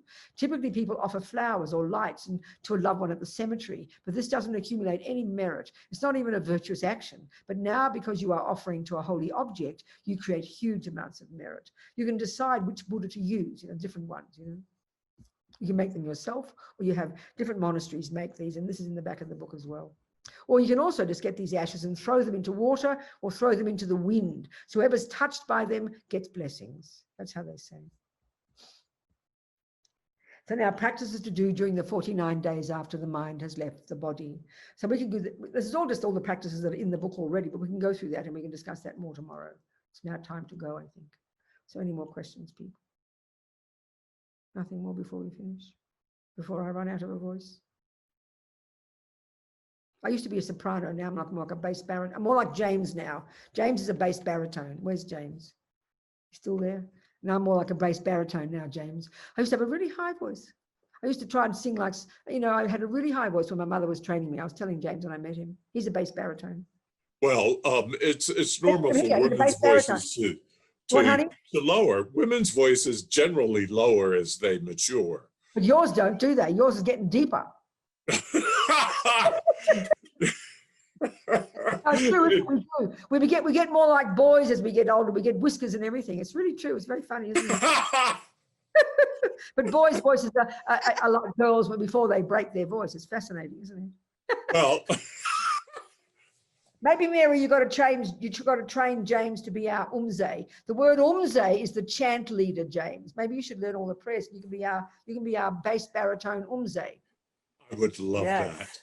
There you go. Oh, good. Okay, you're hired. Because there's lots of Okay. we've got lots of tunes. We should learn them all properly. Rinpoche has given us all these tunes and they're quite complex. And he has trained one Chinese nun who's got a very deep voice. So you could learn easily to replicate her tunes, which she's got from Rinpoche. But they're very unusual tunes. You can't quite hear the notes sometimes, you know. It's very interesting. But you'd love it. Can I use your Huh? Can I use your chants? Yeah, I tried to replicate as well as possible on that devotion of mine. Those are there. But I've got those tunes in the whole of one of the pujas, all those different tunes. You could learn them, and then you can train other people and we get proper tunes for the first time.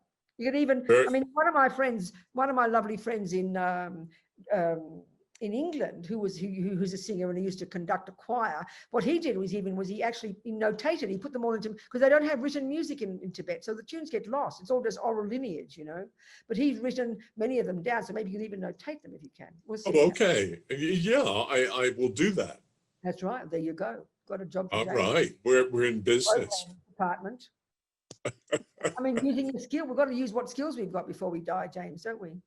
Yes, absolutely. They're gifts. Wonderful. May as well put them to good use. Absolutely. Yeah, So what I'd love to work on that project as well, because I've got all Lama Zopa's tunes and we can really learn them properly. You know, it'd be so nice to do that. Okay, I'm coming to you. Good. We can talk to Mary about it. Wonderful. James. All right. Okay, Thank darling. you. Good. So it's time to go. I think we're happy with the 4 hours we've had together, all these teachings of Lama Zopa's, all these ideas, all these experiences, how to live our lives well so we can die well, so we can help other people die well, so that they can get another decent rebirth. That's the point of all of it. So we can keep on going, not waste this precious life, you know, not just tip it down the toilet at the end of the death. To I continue have with a the hard work. question. Huh? I have a question Oh, good, darling. Good, Mary Jo. What's your question? Oh, this about tumor. those relics. Yes.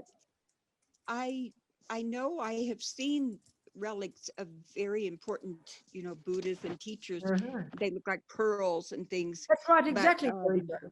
That's exactly right. Does every body that's cremated create relics, and are No. those bone considered relics? That's an interesting point. So in the case of Lama Yeshe, or in the case of another Lama, Geshe Lama Kontrog, and all these relics that I'm talking about that are represented in this book that were touring around the world for 15 years that people love so much, they are of the holy beings. And so finding pearls and things in the relics, that's an indication, they say, that was a yogi. But bones, I mean, even Lama Yeshe's bones were also considered relics because he was a holy being. But ordinary people wouldn't be called relics, no. It's only if you've got spiritual realizations. That's how they talk, Mary Jo. Okay. All right. All right. So we And finished. I have one more question. Yes, Mary Could you Jo. take one more? Absolutely. You mentioned the mantras on cloth going to a mountaintop if they had been breathed by somebody. Tell me more about that. Those you could breathe on a mantra that was like a little flag, and then your friend going to the mountaintop could leave that as what? No, okay. Well, I think what I was saying, one of the practices that Lama Zopa is talking about is that you take something that you can sprinkle, like water or perfume or flour or seeds. And when you say mantra, because mantra is pure sound, you're blessing your breath. You're blessing your breath becomes powerful. So you get these seeds or this powder and you blow mantra on it, and it puts the blessings of the Buddhas into that. That's what they say. So as Lama Zopa said, he carries little bags around. So if he's driving in the car and he sees a dead deer, or if he's in Australia, he sees a dead kangaroo, he will stop and he will sprinkle it on the body of that animal, which he says would bless the animal. But he was suggesting specifically that you can do that to your own loved one's body, your baby or your animal and your loved one who's died. Before you cremate them or bury them, you bless them with this stuff. That's what he's talking about. The mountain one was another discussion about a particular practice they call in Tibet called sky burial, where there's certain people whose job it is, you give them the body, they take it up to the mountain, they chop it all up into pieces, and then the vultures come along and eat everything. That's a very particular way that they might have, like instead of cremation or burial, they would do that. That was where the mountain came in. Okay. I was confused. Thank you. Yes, thank you, Mary. I do talk fast in my Australian accent.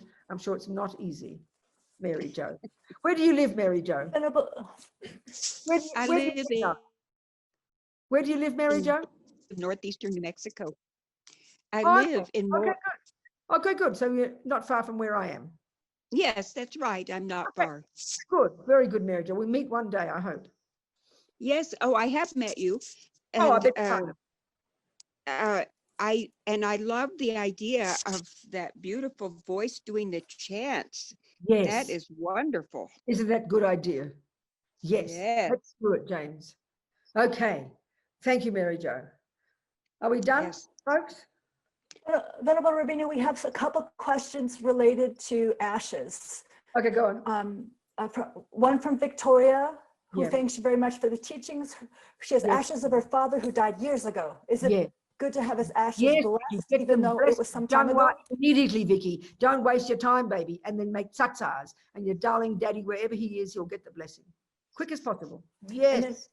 And I then mean, the I don't know, you one should from just a minute, Mary. Wait. Mary, does Geshe-la do Jangwa?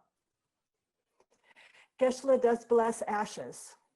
He does Jangwa. I'm asking if he does Jangwa. Yes, he does. You know he does Jangwa, the long puja called Jangwa. Oh, excuse me. Venerable Robina, Geshe-la blesses ashes. I have not asked him if he does Jangwa. Jangwa is the usual method for blessing ashes. So can we clarify that? And if he does, then it depends where I mean, Vicky, you're in Montana, right? There's no Lama there, is there? So if we know that there is a Lama there. No, there's not. So good. You either send it to Geshe Dagpa in San Francisco, or you can send it, if we work out from Mary, maybe I'll email you, Vicky, and give you Mary's email address, and then Mary can check if Geshe-la does Jangwa, and then you can send them here and have them blessed for your daddy. And maybe everybody who's got blessed ashes, we can have a big puja all together for Geshe-la, all together, you know. Everybody's got blessed ashes sitting on their mantelpiece, not knowing what to do with them. So you can have them blessed and then make little tsatsars. We can do, and that's something we can do in the spiritual program. We've talked about this, Mary. When people learn to make tsatsars, it's such a wonderful practice, isn't it? When the center opens again. Okay. Yes. Thank you, darling. Thank you very much. Good. Another question?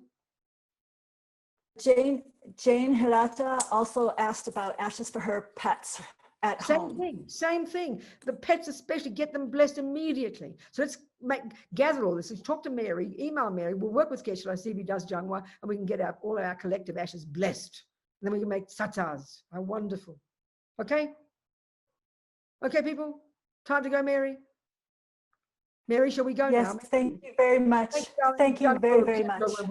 Ma ke panam ke guchi ke panyampa me payang gong ne gondu paba shog gewa di nudu dag lama sange drubyo ne drowa chikyang malupa deyi sala gupa shog. There it is. There it is. Done. Finished. Okay. And if we die today, be so happy. Die with a happy mind. Okay. Have confidence, Barbara, and all of us. Much love. Goodbye.